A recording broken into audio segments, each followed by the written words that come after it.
haven't actually been able to get out here and harvest, so a few of my tomatoes look like this, but it is what it is. Anyway, we are starting off with our yellows because there are so many that are definitely ripe. Oh, there we go. So pretty. Borderline orange, really.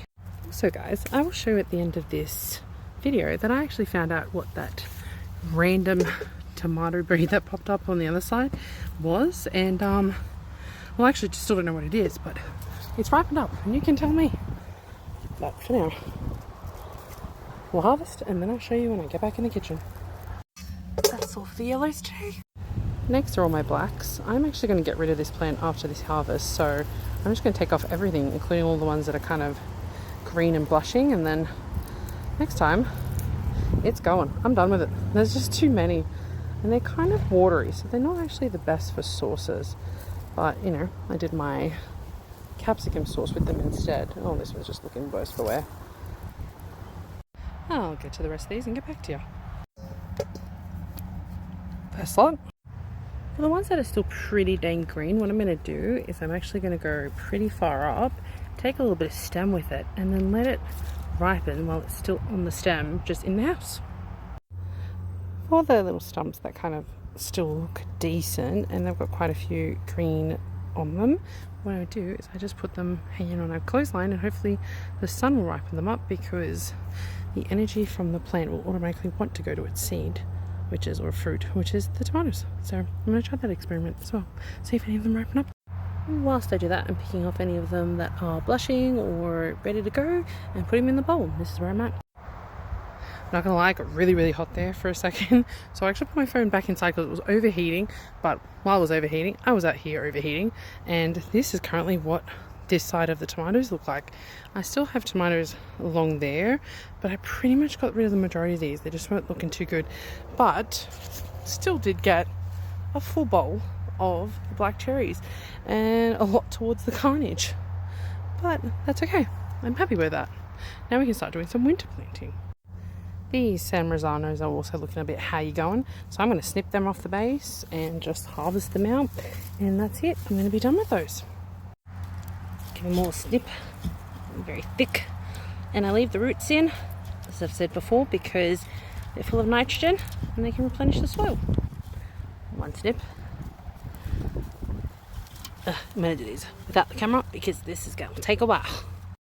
The first plant you saw me cut actually still had a few green ones that were kind of blushing, so it's going on the clothesline with the rest of them. But I have all of these red ones, so let's go and harvest those. And that's our little baby collection of them. Next are all of these tigerellas, so let's try to work that out. I'm not actually going to clean this area up today.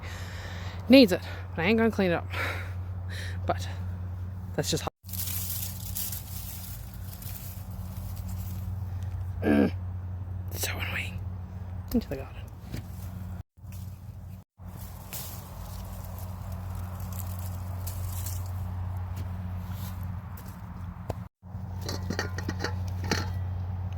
So many. And those are all the ones sacrificed to disease control. So many. Like it's not big enough. It is what it is. Try to fit in there, a little Tetris. It's okay. As promised, here was the cluster of tomatoes that I spoke about that I had no clue what they were last time until they would ripen up, but they've ripened up and they're orange. I did not grow anything orange, so if anyone wants to tell me what these are, much helpful. Very beautiful, but where did you come from? Two here that are ripe and ready. Very pretty, but I didn't grow these. I'm a bit confused. I'm going to call them volunteers at this point. Oh, they're beautiful though, and they do taste really good. I tried the other one. It tastes great. But where are you from? And we're coming back for the Rapunzels tomorrow. I'm tired. I'm out of here. Bye. Now we're onto the capsicums, and look how much red is in here, which means I have a few ready. Stop it, yeah. And her friend next to her.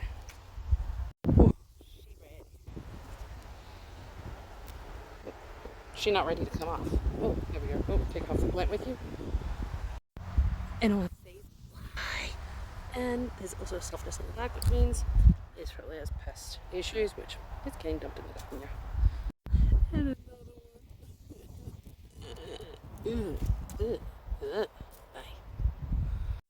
And then a good one. Oh, these candy cane ones are so pretty. Mad Hatters have absolutely blown up. There's so many in here, but none of them are really ready yet, which is interesting. Take all of these, they're just kind of blushing. They'll continue ripening on the bench. See, they're blushing a bit. These are supposed to be mini sweet reds that go into like a triangle shape, but they kind of look like just mini big capsicums, which is interesting. This one is so mini. Look, the size of my fingertip. And that's the collection of capsicums today, minus all the grass that seems to be growing in here. Here's the abundance today and the throwaways. But thanks, garden.